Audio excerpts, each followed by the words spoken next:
On February 9, 2026, Match 7 of the ICC Men's T20 World Cup saw an established associate powerhouse, Scotland, take on the debutantes, Italy.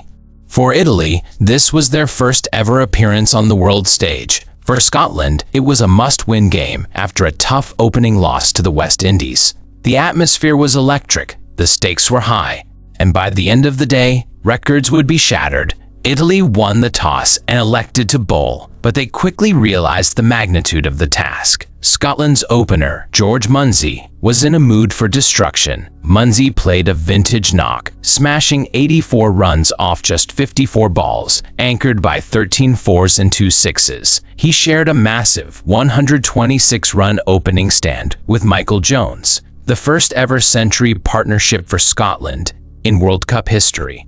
But the carnage didn't stop there. After a brief wobble, Brandon McMullen came in and struck a blistering 41 off 18 balls. However, the real momentum shifter happened in the final over.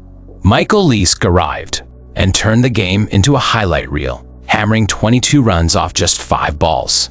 This late surge propelled Scotland to 207 for 4-4, not only the highest total by an associate team in World Cup history, but the first time any team crossed the 200 mark in the 2026 edition. Chasing 208 is a monumental task for any team, let alone a debutante. Italy's challenge became even steeper when their captain, Wayne Madsen, suffered a heartbreaking shoulder dislocation while fielding in the 4th over and was unable to bat. Despite the loss of their leader, Italy showed incredible heart. After losing an opener to the very first ball of the chase, we witnessed a special piece of history, the Manenti partnership. Brothers Ben and Harry Manenti shared a 73-run stand that kept the Italian dream alive. Ben Manenti etched his name into the record books as Italy's first ever T20 World Cup half-centurion, scoring a defiant 52 off 31 balls. Just as the Manentis were starting to look dangerous, Scotland's man of the moment returned. Michael Leask, having already starred with the bat, dismantled the Italian resistance. He broke the Manenti partnership and proceeded to rip through the middle order, finishing with incredible figures of 4 for 17.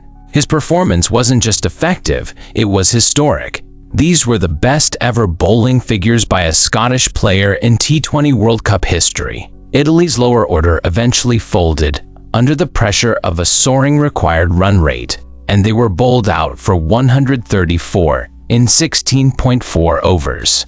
In the end, Scotland walked away with a comprehensive 73-run victory, securing their first points of the tournament and proving why they are a force to be reckoned with. For Italy, despite the margin of defeat, the day was a victory for growth. They showed the world they belonged. We remember this game for George Munsey's power, the Manenti brothers' historic stand, and above all, the all-round brilliance of Michael Leask. It was a day that reminded us why we love this game.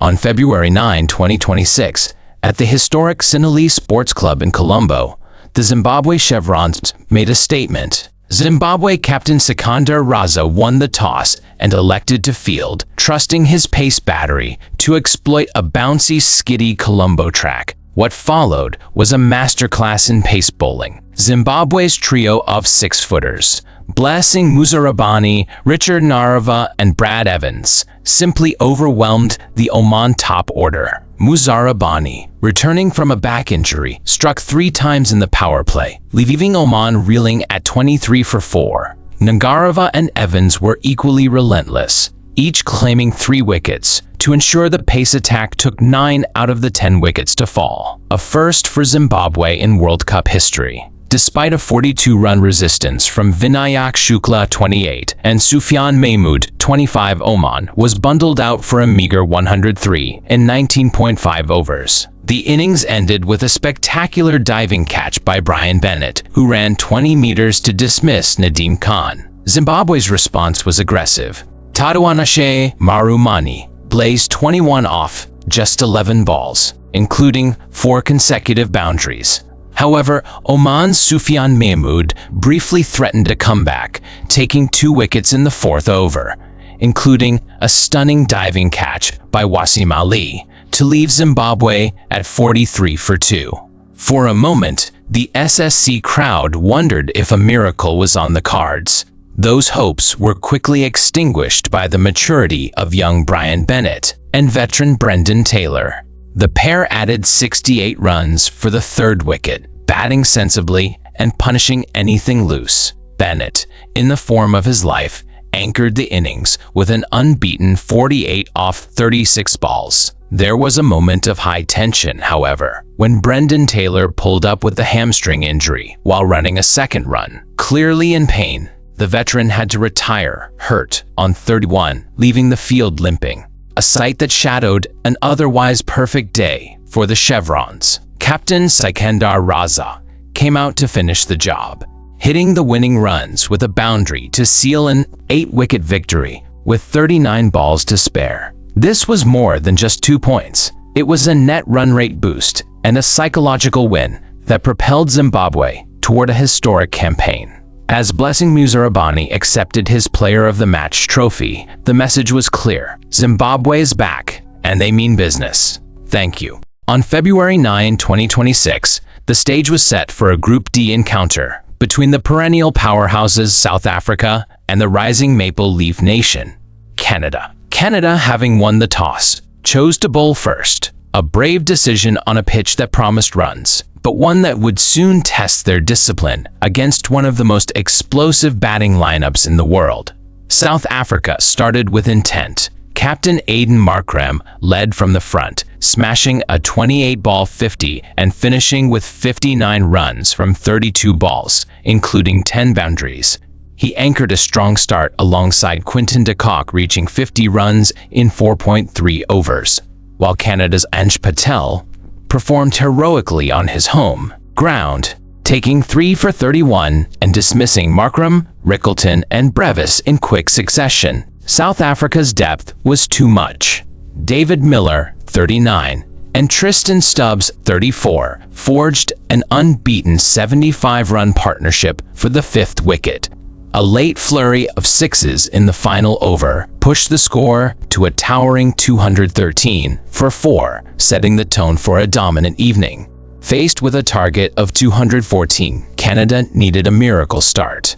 Instead, they met the Lungi Ngidi storm. Ngidi was clinical, striking with the very first ball of the innings to dismiss the Canadian captain, Dilpreet Bajwa. He didn't stop there. By the end of the power play, Ngidi had claimed 3 wickets, effectively ending any realistic hopes of a chase as Canada slipped to 45 for 4. His ability to hit the pitch hard and extract pace from a difficult deck proved to be the difference maker, earning him the Player of the Match honors with final figures of 4 for 31. Despite the scoreboard pressure, Canada refused to go down without a fight. Navneet Dhaliwal played with poise and elegance, scoring a feisty 64 off 49 balls, highest individual score of the match.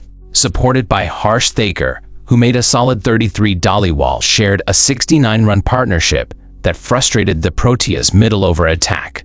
They played eye-catching shots, demonstrating that Canada could compete against the world's best, even if the required run rate eventually spiraled out of reach. Canada batted out their 20 overs to finish on 156 for 8, a respectable total that showed significant growth for the associate nation. The 57-run victory was a good workout for South Africa. It gave them 2 crucial points and a major boost to their net run rate. For Canada, the match was a proud moment despite the loss. They leaked extras and struggled with the 140 kph plus pace of the South African attack, but the performances of Anj Patel and Navneet Dhaliwal gave them confidence. This match reflects clinical efficiency of the Proteas and resilient spirit of Maple Leafs. Navneet Dhaliwal played with poise and elegance, scoring a feisty 64 off 49 balls, highest individual score of the match.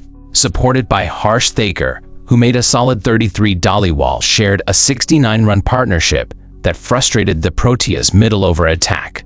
They played eye-catching shots, demonstrating that Canada could compete against the world's best, even if the required run rate eventually spiraled out of reach. Canada batted out their 20 overs to finish on 156 for 8, a respectable total that showed significant growth for the associate nation. The 57-run victory was a good workout for South Africa. It gave them 2 crucial points and a major boost to their net run rate. For Canada, the match was a proud moment despite the loss. They leaked extras and struggled with the 140 kph+ pace of the South African attack. But the performances of Ansh Patel and Navneet Dhaliwal gave them confidence. This match reflects clinical efficiency of the Proteas and resilient spirit of Maple Leafs.